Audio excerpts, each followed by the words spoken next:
Hello dear learners, how are you? कैसे हैं आप लोग? I hope you all are well and मेरे लेक्चर्स देख रहे होंगे और कुछ नए लर्नर्स भी कनेक्ट हो रहे हैं, मेरे टच में आ रहे हैं जिनको अपनी इंग्लिश इंप्रूव करनी है और इसके अलावा उनको किसी एग्ज़ाम में इसकी रिक्वायरमेंट है, तो they are just coming and they are joining my channel. So I am feeling good. मेरे को अच्छा लग रहा है कि कुछ बच्चे जो हरदोई के हैं, I would not mention for that basically that particular place, but I mention for all over the India those who can connect with me, जुड़ सकते हैं मुझसे। So अच्छा लग रहा है क्योंकि एक ऐसा प्लेटफॉर्म जहाँ पर मैं अपनी बातों को एक्सप्रेस कर सकता हूँ और लोगों तक अपनी बात पहुँचा सकता हूँ। And this is all about education. So education is everything. Education gives you a kind of placement that will make you feel better. So I enjoy teaching. मैं टीचिंग को enjoy करता हूँ and I keep on reading, I keep on studying. जो भी मुझे मिलता है मैं पढ़ता हूँ। Whenever I get time मैं रीडिंग को प्रेफर करता हूँ। रीडिंग करना तो ज़रूरी है and I already told you कि मेरे को रीडिंग बहुत पसंद है। मैं कुछ भी मिलता है मैं पढ़ता ज़रूर हूँ और आप लोग भी यही कोशिश करें कि every day you learn something. If you learn something you learn something, as I told you. But one thing is your connectivity, your interest, your habit, your participation, your dedication, your habit that makes you habit को बना देती है। once you get that habit, you get your body language, your expressions, your attitude. So you have to build up your attitude, and English language gives you that kind of etiquette. So today's topic, but one thing else, if you are watching my video lecture, if you skip these things, whatever I am speaking,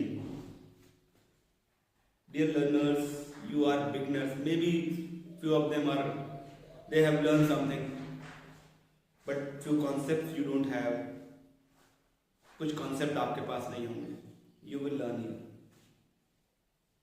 skip मत करना बेटा video. Skip करोगे तो जो concept building process है break हो जाएगा।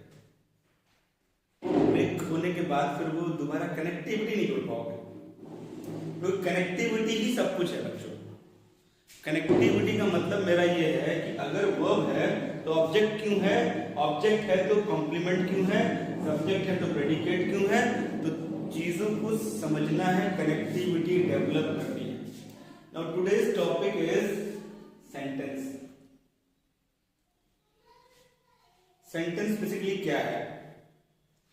Sentence basically एक वाक्य जैसे कहते हैं। Sentence का मतलब वाक्य, और जिस वाक्य में एक कर्ता हो, एक क्रिया हो और एक कर्म हो।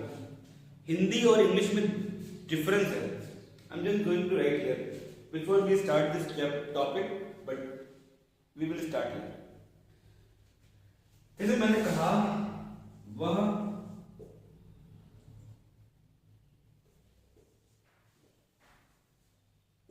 क्रिकेट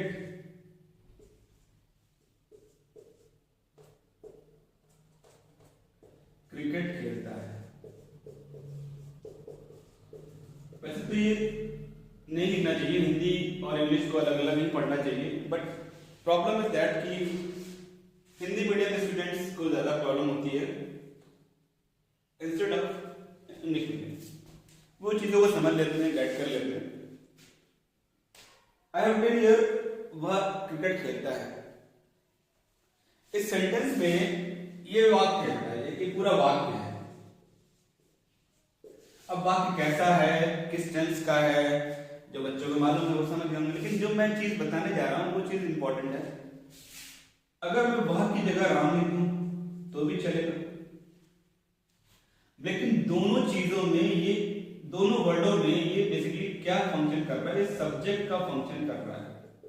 लेकिन सब्जेक्ट ये कैसा सब्जेक्ट है, कर्ता है या केवल विषय है? दो बातें हैं बेटा, बहुत ध्यान समझना। आजकल अगर आज का आपने वीडियो देखेंगे, आप देखेंगे अच्छे से देखिएगा, बहुत ही माइन्यूट लेवल की बातें बता रहा हूं जो बिल्कुल ही नहीं बताई जाती हैं, जिनके बारे में कभी चर्चा ही नहीं होती है। पढ़ते रहिए, मजा तो आएगा ही आएगा। कर्ता यानी कि डूअर,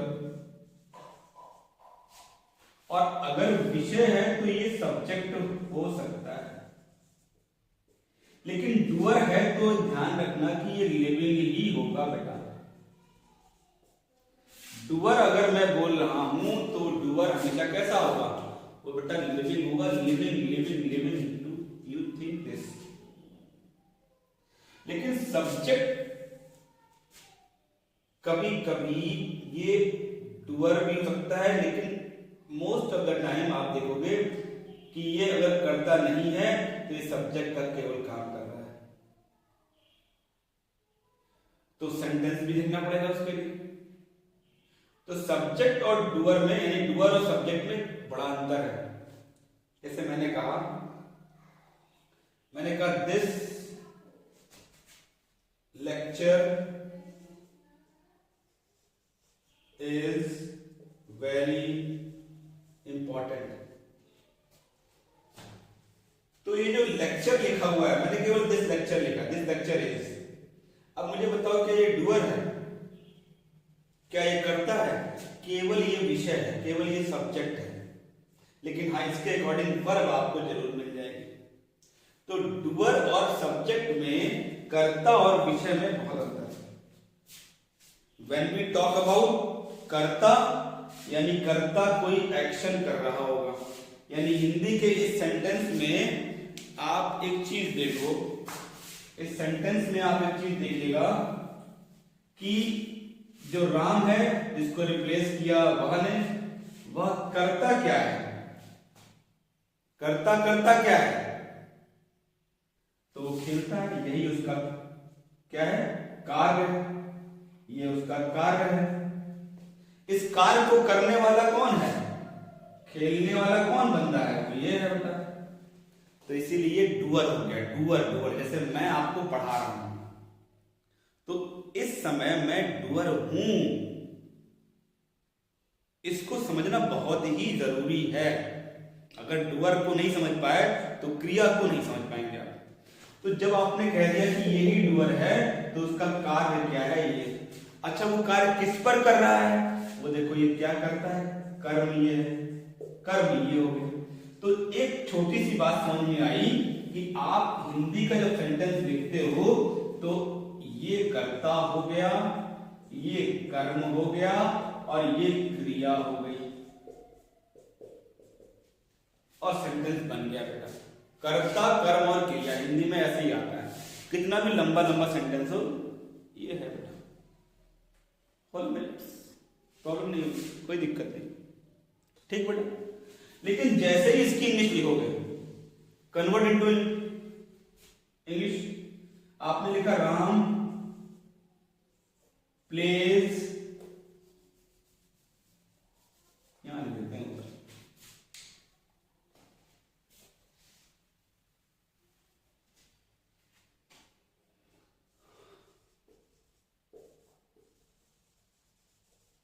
क्रिकेट। देखो अब प्लेसमेंट बदल गई बेटा, किसकी? कर्म की, क्रिया की। अब इस सेंटेंस में कर्म ये आ गया और प्ले जो है ये क्रिया है, ये सेंटर में आ गया और सब्जेक्ट अपना वहीं का वहीं रहा, यानी कि ये कर्ता जो है वहीं का वहीं रहा।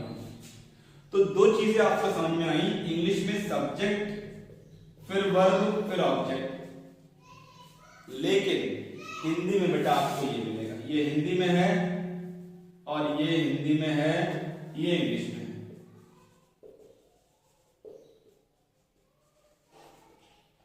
अब डिफरेंस कैसे निकालोगे कि ये सब्जेक्ट है या डूअर है ना? तो आज इन्हीं सब बातों को हम लोग को पढ़ना है, कैसे हम सब्जेक्ट प्रेडिकेट को समझें, आगे की इसके ऊपर की कैसे अपनी रणनीति को बनाएं जिससे कि हमारे कॉन्सेप्ट क्लियर हो जाए। चलो आज बात करते हैं, लेट अस स्टार्ट। ठीक है, ध्यान से समझना बेटा, चीजें क्लियर हो जाएंगी। हाँ, लगता है कभी कभी टाइम लगता है चीजों को समझने में, बट हम कोशिश करेंगे कि हम चीजों को कमेंट जरूर करें। हाँ, एक चीज और मैं देखा हूँ, बच्चे कुछ सब्सक्राइबर या कुछ लर्नर्स वीडियो देख लेते हैं, उसके बाद सब्सक्राइब भी नहीं करते हैं। तो मैं ये नहीं कह रहा हूँ मन करे सब्सक्राइब करो, नहीं करो, कोई हमारी जबरदस्ती नहीं है। मैं नहीं कहूँगा उसके लिए, क्योंकि ऐसा कोई मेरा प्लेटफॉर्म बेसिकली किस बात का है, मैं चाहता हूँ कि जो मेरे पास लर्निंग है, एक्सपीरियंस है, वो सभी छात्र छात्राओं को मिल जाए, लर्नर्स को बेसिकली। तो उससे बेहतर मेरे लिए और क्या हो सकता है। तो जो एक्सपीरियंस है बेटा, इसमें टाइम लगा है मुझे, इसको मैंने गेन किया है किसी न किसी तरीके से रीडिंग करके। वैसे तो एज यू नो दैट मैं साइंस का स्टूडेंट हूँ बेसिकली, और सोचता है बच्चा कि साइंस वाला क्या ही इंग्लिश पढ़ाएगा, लेकिन ऐसा नहीं है बेटा। मैं एमए इंग्लिश हूँ, और एमए इंग्लिश का मतलब मैंने लिटरेचर पर अच्छा कमांड किया हुआ है, और I have read so many writers, I have read so many poets, I have read Indian writers, I have read American writers, I have read British writers. As you know, British writers, there are so many British writers, Victorian writers, Elizabethan writers, Renaissance writers, Restoration writers, Jacobean period के writers, बहुत सारे writers हैं, ठीक है। And you know the father of English literature, Geoffrey Chaucer, and you know father of drama and play, William Shakespeare, father of nature William Wordsworth. तो ये जो चीज़ें हैं ना बेटा, एक चीज़ में नहीं आती। भारत के अगर इंडियन कॉन्टेक्स्ट की बात करें तो there are so many writers, R K Narayan, Toru Dutt, Kamala Das, Shashi Tharoor, Arundhati Roy, Amar Sen, so many, Aravind Adiga. ये एक दिन का काम नहीं बेटा, every day you have to learn, every day there are so many writers are coming. Even maybe after some time I would write my own book. तो ये चीज़ें बेटा एक दिन में नहीं आएंगी, you have to study hard. Clear? Let's start today's lecture. Thank you very much. Keep watching. हंसते रहिए, मुस्कुराते रहिए, विकास के स्तर के साथ में जुड़े रहिए। और hello dear learners, what about your energy? बढ़िया है एनर्जी आपके साथ में? एनर्जी बहुत जरूरी है। मैं बोलता हूँ ना, एनर्जी के साथ में सारे काम करने हैं, मजा आ जाएगा। Thank you so much. Now let's start. Sentence divided into two parts.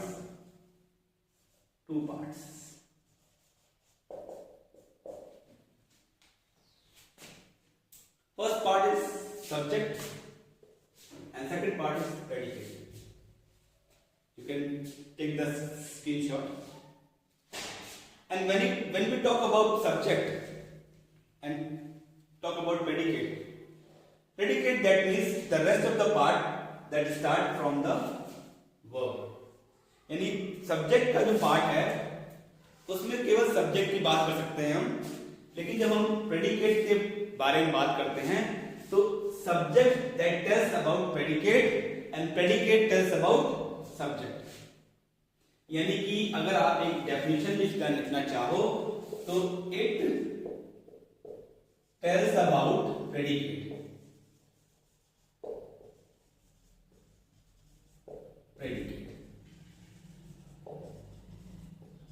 ये प्रेडिकेट के बारे में बात करता है, जो प्रेडिकेट में कुछ भी हो रहा हो, but the thing is different, sometimes different हो जाती है।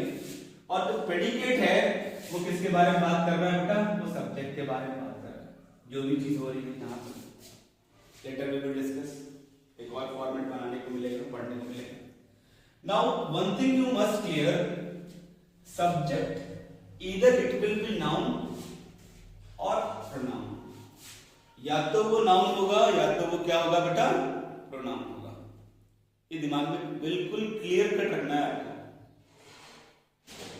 जब आपके दिमाग में क्लियर कट हो जाएगा कि सब्जेक्ट या तो नाउन होगा या तो प्रोनाउन होगा, ये आपको एकदम दिमाग में रखना है। नाउन के कैटेगरी के कौन कौन से काइंड्स होते हैं? Proper noun, common noun, collective noun, material noun, abstract noun. ये नाउन आपको पहचानना है। स्टूडेंट्स की सबसे बड़ी प्रॉब्लम, वो नाउन नहीं पहचान पाते हैं। They don't have idea what is noun. Noun कैसे पहचाने? तो अगर पहचान लिया आपने नाउन, ये नाउन है। नाउन पहचानने का तरीका देखो, मैं चलो अभी बता देता हूँ, परेशान होने की जरूरत ही नहीं। एक छोटा सा फॉर्मेट है, आर्टिकल। आर्टिकल अगर है तो इसके बाद हमेशा नाउन होगा, हमेशा नाउन होगा। आर्टिकल कोई भी हो, मैं यहां पे आर्टिकल लिख देता हूं, ARTICLES। आर्टिकल्स, आर्टिकल्स अगर हैं किसी भी नाउन के पहले, तो मतलब नाउन उसके बाद हमेशा नाउन ही आएगा। नोट कर लो, आर्टिकल्स के बाद में हमेशा क्या आएगा बेटा? नाउन आएगा। एग्जांपल देखो, ये ढूंढना पड़ेगा, सेंटेंस ढूंढो। Find the word, find the article. A and the, A और एन ढूंढोगे तो आपको क्या मिल जाएगा? यानी ये इंडेफिनिट आर्टिकल है, ये इंडेफिनिट आर्टिकल है। लेकिन आर्टिकल दा लिखोगे, मिला हुआ मिलेगा, तो आपको मालूम चलेगा ये डेफिनिट आर्टिकल है, ये डेफिनिट आर्टिकल है। जैसे डेफिनिट आर्टिकल, यानी यहां पे श्योरिटी हो गई कि ये लोग होंगे। यहां पे इंडेफिनिट है। इंडेफिनिट का मतलब मालूम ही है, अनिश्चित, निश्चित, अनिश्चित, निश्चित, अनिश्चित, निश्चित। We have indefinite life. You have definite life. If someone says, I have definite life, I am eternal. मैं अमर हूं। No one is mortal. Immortal, sorry. Everyone is mortal. एक हॉलीवुड की फिल्म आई थी, You must see that. The Immortals. What a great movie. What a presentation. What a iconic movie, I must say. If you have time, you must go there. Immortals. क्या ही बताया जाए? Fantastic movie. I love Hollywood movies. I have learned so many things from that movies. I have learned English, how to speak English. I have learned the word. I have learned the slangs. Slang. You don't know what is slang. When I used to teach spoken English, I used to use that words. I let you know one thing else. I am from Hindi medium background. I am not from English medium. To be very frank, I am from Hindi medium background, and I have built up that kind of ability. That ability didn't come in a one day. It has taken time. Clear? इसको time लगा बेटा, एक दिन का काम नहीं है। कोई भी चीज एक दिन में नहीं बनती है बेटा, इट टेक्स टाइम। कोशिश करिए तो हो जरूर जाएगा, ध्यान रखना। सो अब नाउन है तो इसका एग्जाम्पल क्या हो जाएगा? अ बॉय, देखो मिल गया। An elephant, the car. अब ये दोनों तो लिविंग हो गए, लेकिन कार का नॉन लिविंग हो गया, कोई मतलब नहीं, लेकिन नाउन मिलेगा। नाउन मैंने कहा द ट्रुथ, मैंने बोला द ट्रुथ, ट्रुथ द के साथ में ट्रुथ लगाना है, दो ट्रुथ आर्टिकल मिल गया, लेकिन वो एब्स्ट्रैक्ट नाउन है। लेकिन आपको नाउन मिल जाएगा, मेरा कहने का मतलब केवल नाउन मिल जाएगा। इसके बाद एक चीज और आती है, डिटरमिनर्स, जो हम बात करेंगे। डिटरमिनर्स ये बहुत सारे हैं, possessive adjective, demonstrative adjective, distributive adjective, so many indefinite adjectives. These all are determiners, as well as articles are also determiners. We should not use when the sentence starts with a or an or the, we should say these are not articles, these are determiners. ये निश्चित कर रहे हैं किसको, boy को. So let us start. अपना topic खत्म करना है मेरे को. तो खैर छोटी सी बात समझ आई होगी मेरे ख्याल में. इस पर तो अभी आर्टिकल, इस पर तो आपका बनना ही बनना है टॉपिक. तो स्लोली और ग्रेजुअली आपको चीजें मिलती रहेंगी, लेकिन हाँ मिलेंगी जरूर. ज़्यादा लंबा टॉपिक होना भी चाहिए. तो नाउन या तो विजिबल होगा या तो नॉन विजिबल होगा. नाउन में proper noun, common noun, collective noun, material noun और एब्स्ट्रैक्ट नाउन. सब्जेक्ट प्रोनाउन होगा तो ये रिप्लेस कर देगा किसको, ये रिप्लेस कर देगा किसको, प्रोनाउन, नाउन को. ना प्रोनाउन रिप्लेसेस नाउन, अनाउन. यानी कि प्रोनाउन जो है किसको रिप्लेस करता है, नाउन.